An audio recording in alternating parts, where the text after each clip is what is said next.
One of the highlights of Acts chapter 23 is when Paul addresses the Jewish council as he stands before them on trial. Specifically, Paul demonstrates keen perception as well as wisdom. Here's what we see in Acts chapter 23, verses 6 and 7.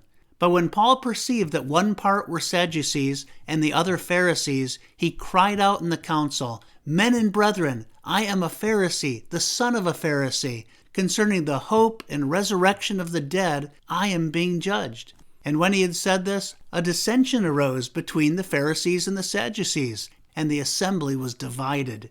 We see in this passage two great traits of Paul. Number one, his perception. Paul perceives that the council is composed of two Jewish groups, the Sadducees and the Pharisees, and we'll see that this observation is significant. To perceive means to recognize, to know, to come to know. He's observing that both groups are present. If we're going to approach a sensitive situation effectively, we too need to be perceptive. We need to be observant.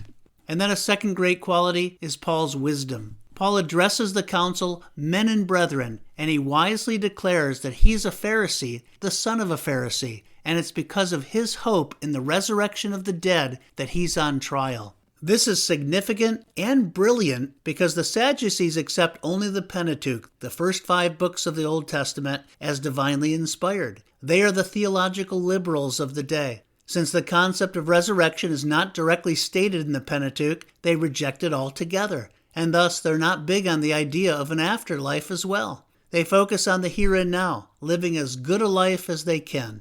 The Pharisees, on the other hand, accept the entire Jewish Bible, the Old Testament. Thus, they embrace the concepts of resurrection and an afterlife. So Paul's declaration that he's a Pharisee and the son of a Pharisee, and that he's on trial because of his belief in the resurrection of the dead, namely Jesus' resurrection from the dead, it serves to cause quite a reaction.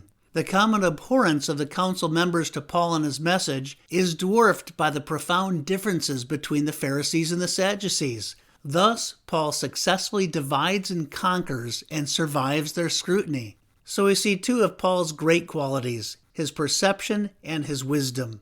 In reflection, is there a sensitive situation that you or I are facing, and we need to be especially perceptive and especially wise? Are we asking God to uncover things that need to be uncovered and to help us wisely respond to such observations? May God give us the insights and the wisdom we need to navigate through even the most delicate and sensitive matters.